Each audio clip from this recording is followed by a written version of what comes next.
আসসালামু আলাইকুম ওয়া রাহমাতুল্লাহি ওয়া বারাকাতুহু। প্রিয় দর্শকবৃন্দ, কেমন আছেন? আশা করি ভালো আছেন।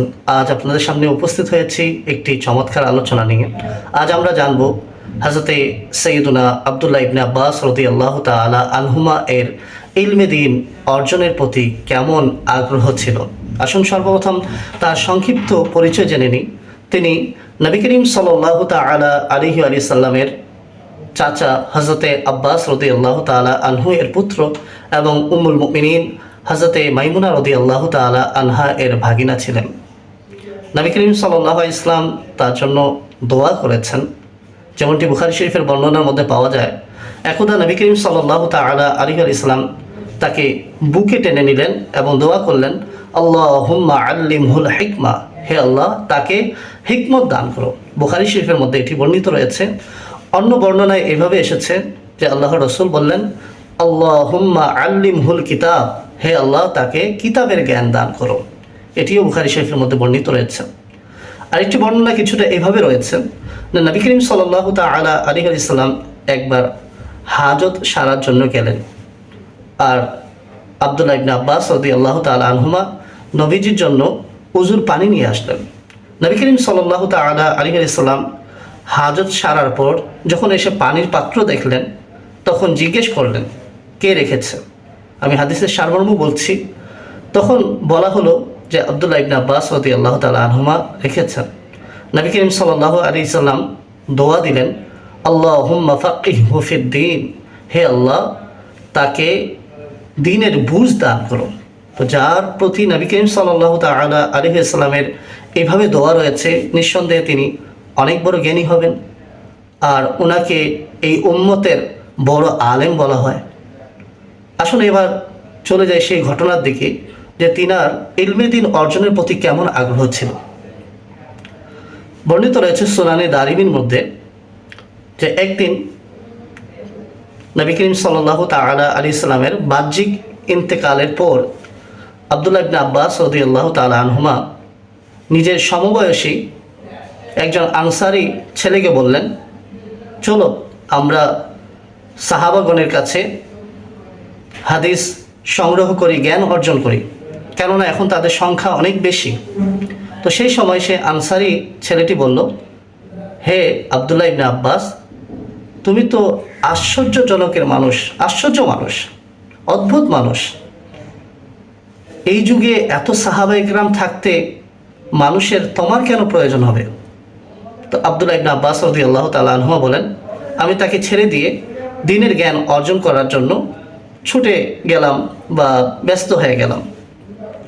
তো তিনি বলেন, কখনো কখনো এমন হতো, আমি যখন জানতে পারতাম অমুক সাহাবীর কাছে অমুক হাদিস রয়েছে, তো আমি ছুটে যেতাম তার বাড়িতে। যদি সেই সাহাবী আরামরত অবস্থায় থাকতেন, তাহলে আমি আমার চাদরকে বালিশ বানিয়ে দরজার সামনেই শুয়ে পড়তাম, আর রোদের তাপের কারণে আমার চেহারা পুড়ে যেত। আর যখন তিনি আরাম থেকে ফারিগ হয়ে বাইরে আসতেন এবং আমাকে দেখতেন, তো প্রভাবিত হয়ে বলতেন, হে নবী করিম সাল্লাল্লাহু আলাইহি ইসলামের চাচার পুত্র, আপনার কি প্রয়োজন? তখন আমি এভাবে বলতাম যে আমি শুনেছি আপনি অমুক হাদিস বর্ণনা করেন। তখন সেই সাহাবী রাসূল এভাবে বলতেন যে আপনি কষ্ট করে কেন আসলেন? কাউকে বলে পাঠাতেন, আমি নিজে পৌঁছে যেতাম। আব্দুল্লাহ ইবনে আব্বাস রাদিয়াল্লাহু তাআলা আনহুমা বললেন, না, আমারই আসা উচিত। এভাবে তিনি দ্বীনের জ্ঞান অর্জন করতে থাকলেন। এক পর্যায়ে যখন সাহাবা ইকরাম, বড় বড় সাহাবা ইকরাম ইন্তেকাল করলেন, তখন মানুষ সাইয়্যিদুনা আব্দুল্লাহ ইবনে আব্বাস রাদিয়াল্লাহু তাআলা আনহুমার কাছে জিজ্ঞাসা করার জন্য আসতেন। আর সেই আনসারি ছেলে আব্দুল্লাহ ইবনে আব্বাস রাদিয়াল্লাহু তাআলা আনহুমাকে দেখার পরে সেও অবাক হতো, আফসোস করত এবং কিছুটা এইভাবে বলতো যে আসলেই তুমি আমার চেয়ে অনেক বেশি বুদ্ধিমান। আমি ঘটনাটি সারমর্ম উপস্থাপন করার চেষ্টা করেছি। প্রাণপ্রিয় ভাইয়েরা, এখান থেকে বোঝা গেল যে দ্বীনের জ্ঞান অর্জন করা এটা অনেক গুরুত্বপূর্ণ একটা কাজ। সে অর্জন করতে পারবে যে পরিশ্রম করবে। আর দ্বীনের জ্ঞান অর্জন করার অনেক ফজিলত রয়েছে। হাদিস শরীফের মধ্যে নবী করিম সাল্লাল্লাহু তাআলা আলাইহি ওয়াসাল্লাম এভাবে বলেছেন যে ফাদলুল আলিমি আলাল আবিদি কাফাদলি আলা আদনাকুম। হাদিসের অনুবাদ হলো যে একজন আলেমের ফজিলত আবেদের থেকে এত বেশি যেমন আমার ফজিলত তোমাদের নিম্ন ব্যক্তির উপর।